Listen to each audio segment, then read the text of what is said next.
Hi అండి, welcome to our channel. ఈరోజు video ఏంటి అనేసి థంబ్నెయిల్లో ఆల్రెడీ మీరు చూసే ఉంటారు. చాలామంది కామెంట్స్కి రిప్లై ఇవ్వక్క అని అడుగుతూ ఉన్నారు. నేను కామెంట్స్లో రిప్లై ఇవ్వాలంటే ప్రతి విషయం మీకు అర్థం కాదనమాట. అందుకనేసి నేను ఈరోజు ఈ వీడియోలో అయితే చెప్దాం అనుకుంటున్నాను. అరబీ ఎలా నేర్చుకున్నారు అని అడుగుతూ ఉన్నారు. పని ఎలా నేర్చుకున్నారు మీరు స్టార్టింగ్లో అని అడుగుతూ ఉన్నారు. ఈ మెనిక్యూర్ చేస్తా, మెనిక్యూర్ గురించి కూడా నేను ఎక్స్ప్లెయిన్ చేస్తాను, ఎలా చేయాలి ఏంటి అనేసి. చాలా ఇంపార్టెంట్ అనమాట మెనిక్యూర్ పెడిక్యూర్ కువైట్లో. ఇవన్నీ నేను ఈ వీడియోలో చెప్తాను. మీరు వీడియో స్కిప్ చేయకుండా లాస్ట్ వరకు చూడండి, మీకు అర్థమవుతుంది. అలాగే ఛానల్ ఎవరైనా ఫస్ట్ టైం చూస్తున్నట్లయితే సబ్స్క్రైబ్ చేసుకొని లైక్ చేసి ప్లీజ్ సపోర్ట్ చేయండి ఛానల్ని. ఇంకా మంచి మంచి వీడియోస్ చేయడానికి ట్రై చేస్తాను. ఈరోజు వీడియోలో ఏంటంటే అరబీ ఎలా నేర్చుకున్నారక్క అని అడుగుతూ ఉన్నారు కదా. అరబీ ఎవరికైనా ఫస్ట్లో స్టార్టింగ్ వచ్చినప్పుడు ఎవరికి అరబీ రాదనమాట. మనం ఇండియా నుంచి వస్తాము, మన లాంగ్వేజ్ తెలుగు కాబట్టి మనకు అర్థం కాదు. ఇక్కడ కువైట్లో ఏంటంటే సలూన్లో పనిచేసేవాళ్ళు మనం ఒక్కరమే ఉండవు అనమాట. ఫస్ట్లో ఎవరో ఒకరు 4-5 మంది అయినా ఉంటారు. అలాంటప్పుడు ఏంటంటే వాళ్ళలో మన ఇండియా వాళ్ళు కూడా ఉంటారు, లేదా కేరళ వాళ్ళు, ఫిలిపిన్ వాళ్ళు అట్లా ఉంటారు. వాళ్ళు కొంచెం మనకి కొంచెం అన్న ఇంగ్లీష్ అయినా వస్తుంది కదా. అలాంటప్పుడు ఏంటంటే వాళ్ళు పలానా పని, వాళ్ళు కువైట్ వాళ్ళు ఏదైనా మనకు చెప్తారు, పలానా పని చేయమని చెప్తా ఉన్నారు, మీరు ఆ పని చేయండి అని చెప్తారు. ఆ పని పేరు ఈ విధంగా పిలుస్తారు అంటారు. మనకి అట్లా ఒక 4-5 సార్లు అదే విధంగా మనకి ఆ పని గురించి చెప్పినారంటే మనకు ఆటోమేటిక్గా మన మైండ్లోకి వస్తుంది అనమాట. ఓ ఈ పని, ఈ పేరుని ఇలా పిలుస్తారా అనేసి మనకే అర్థం అవుతుంది. ఎవరికి ఫస్ట్ స్టార్టింగ్లో ఎవరికి రాదనమాట. చూస్తా చేస్తానే మనం నేర్చుకోవాలి. వాళ్ళు మనకు అది పనిగా అయితే అరబీ ఏమి నేర్పిరు. ఇంకా మనం వాళ్ళు చెప్పేదాన్ని బట్టి మన తెలుగు వాళ్ళు ఎవరన్నా మనకు సపోర్ట్ చేస్తే నేర్చుకోవచ్చు అనమాట.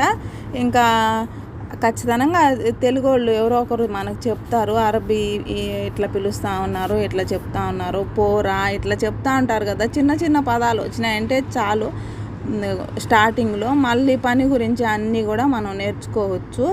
ఇంకా పని అంటారా, పని కూడా మనకు వాళ్ళు పర్ఫెక్ట్గా మనం కూర్చోబెట్టి మీరు నేర్చుకోండి అనేసి అయితే చెప్పరనమాట. మనకు శాలరీ అయితే ఖచ్చితంగా ఇస్తారు. కొత్తగా నువ్వు సలూన్లో జాయిన్ అయినా కూడా నువ్వు ఎంత తక్కువ శాలరీ అయినా 180, 120, 150 ఖచ్చితంగా శాలరీ అయితే ఇస్తారు. పని మనం నేర్చుకుంటూ ఉండాలా. మనకు అది పనిగా నువ్వు నేర్చుకో పని అని అయితే వాళ్ళు చెప్పరు. మన ఇంట్రెస్ట్ని బట్టి ఎవరైనా చేస్తూ ఉంటారు. కువైట్లో పని, సలూన్లో పని ఎవరైనా చేస్తూ ఉంటారు.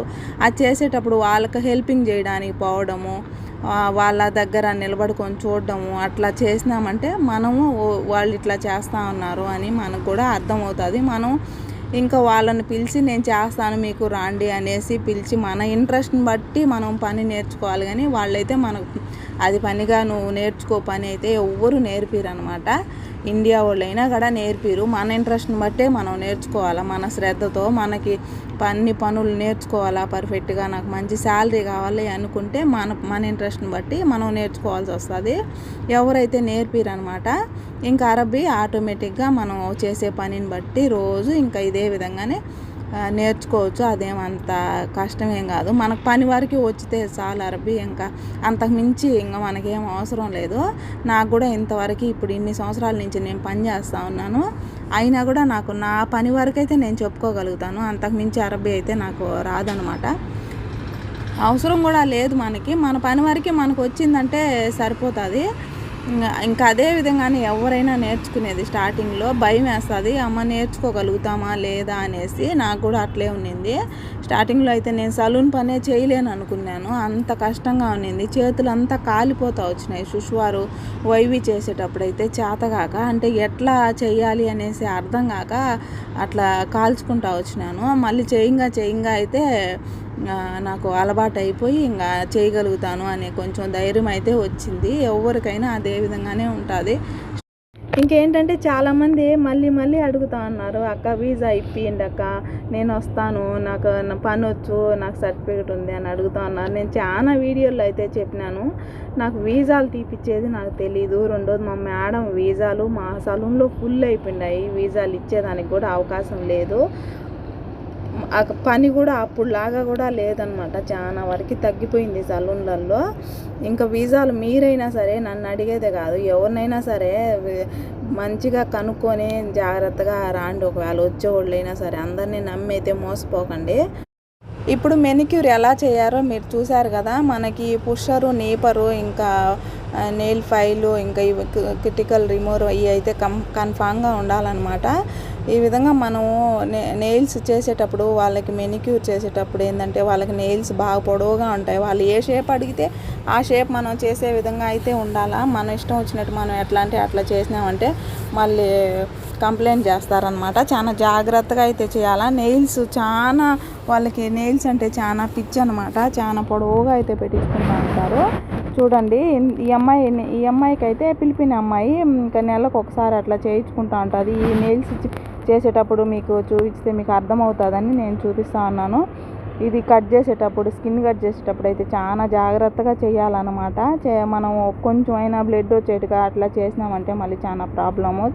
చూడండి స్కిన్ చూడండి ఎంత బాగా కట్ చేస్తూ ఉందో. ఈ విధంగా కట్ చేయాలా. మా సలూన్లో ఏంటంటే ఫిలిపిన్ వాళ్ళు, నేపాలీ వాళ్ళు చేస్తారు. ఇండియా వాళ్ళు చేస్తే ఒప్పుకోరనమాట. చాలామంది ఇండియన్స్ వద్దు, మాకు ఫిలిపిని వాళ్ళే కావాలి అంటారు. గోర్లు వరకు అయితే ఇక్కడ అలాగే అంటారు. కానీ అన్ని సలూన్లో అయితే కాదు, కొన్ని సలూన్లో అయితే అట్లే ఉంటుంది. ఇప్పుడు మా సలూన్లో అయితే అంతే, ఓన్లీ ఫిలిపిన్ వాళ్ళు, నేపాలీ వాళ్ళే కావాలి, ఇండియా వాళ్ళు వద్దు అంటారు. మళ్ళీ హెయిర్ స్టైల్స్కి, ఫేస్ థ్రెడ్డింగ్కి అవైతే మనల్నే అడుగుతారు.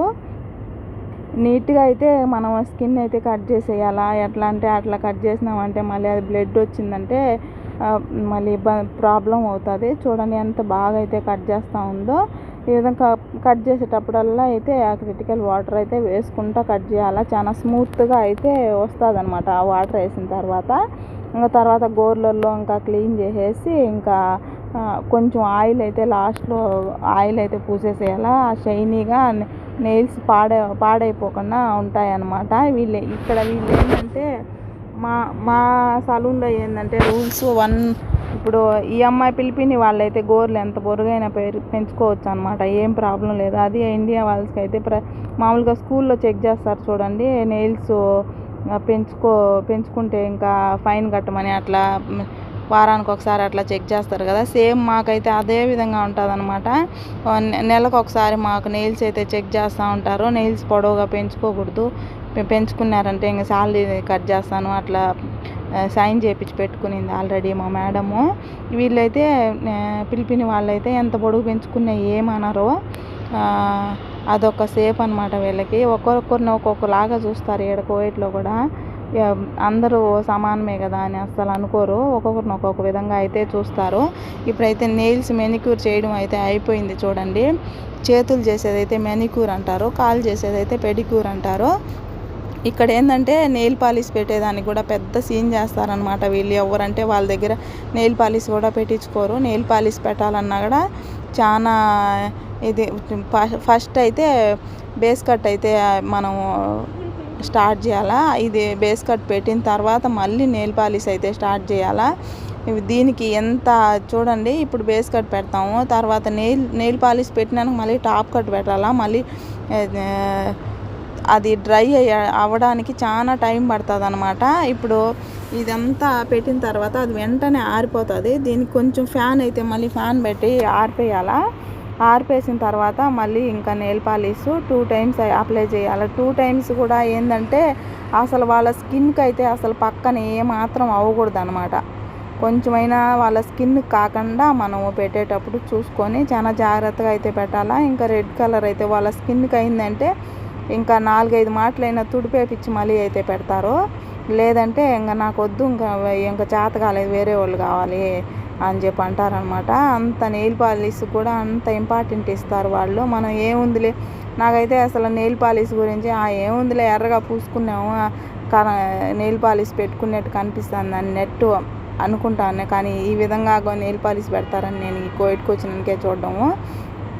చూడండి ఇప్పుడు ఫస్ట్ అయితే బేస్ కట్ పెట్టేసింది కదా. బేస్ కట్ పెట్టిన తర్వాత ఇప్పుడు ఫస్ట్ కోటింగ్ అయితే నెయిల్ పాలిష్ పెడతా ఉంది. ఫస్ట్ కోటింగ్ పెట్టినప్పుడు ఏంటంటే కొంచెం థిక్ ఎక్కువ ఉండదు అనమాట. ఇప్పుడు సెకండ్ కోటింగ్ అయితే పెడుతుంది. సెకండ్ కోటింగ్ పెట్టినాక చూడండి ఎంత కలర్ మనకి నిండుగా కనిపిస్తుందో. చాలా అయితే నెయిల్ పాలిష్ కూడా చాలా ఎక్కువ పెట్టేసినట్టుంటుంది. తర్వాత మళ్ళీ ఇంకా ఇది సెకండ్ కోట్ ఇంకా అన్ని నెయిల్స్కి అయిపోయిన తర్వాత మళ్ళీ కొంచెం ఫ్యాన్ పెట్టి ఆరిపోయాలన్నమాట. లేదంటే దాని మీదే మనం మళ్ళీ టాప్ కట్ పెట్టినామంటే అదంతా ముద్దగా అయిపోతుంది. మళ్ళీ ఇంకా అసలు కూడా ఆరదు. ఇంకా అది మళ్ళీ క్లీన్ చేసి మళ్ళీ పెట్టాల్సి వస్తుంది. చూడండి ఇప్పుడైతే ఇంకా 2 చేతులకి అయితే 2 టైమ్స్ అయితే ఇంకా నెయిల్ పాలిష్ అయితే పెట్టేసింది. ఇప్పుడైతే ఇంకా బేస్ కట్ అయితే పెడతా ఉంది. బేస్ కట్ కాదు సారీ, టాప్ కట్ అయితే ఇంకా మళ్ళీ పైన అయితే పెడతా ఉంది. ఈ టాప్ కట్ పెట్టిన తర్వాత అది ఎంత మందం వస్తుందంటే చాలా మందం వస్తుంది. ఇంకా అది ఆరాలంటే చాలా టైం పడుతుంది అనమాట.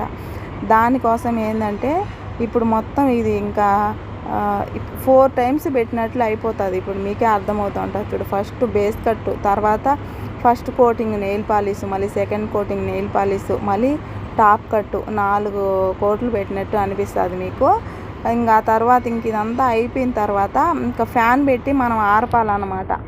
ఫ్యాన్ పెట్టి ఇంకా పూర్తిగా ఆరిపోయిన తర్వాత వాళ్ళు ఇంటికి వెళ్తారు. అందాక ఇంక ఎంతసేపు అయినా ఇంకా సలూన్లోనే కూర్చో ఉంటారు. ఇంకా అది ఆరాలంటే ఇంకా చూడండి ఇప్పుడైతే ఇంకా మొత్తం అయితే పెట్టేసింది.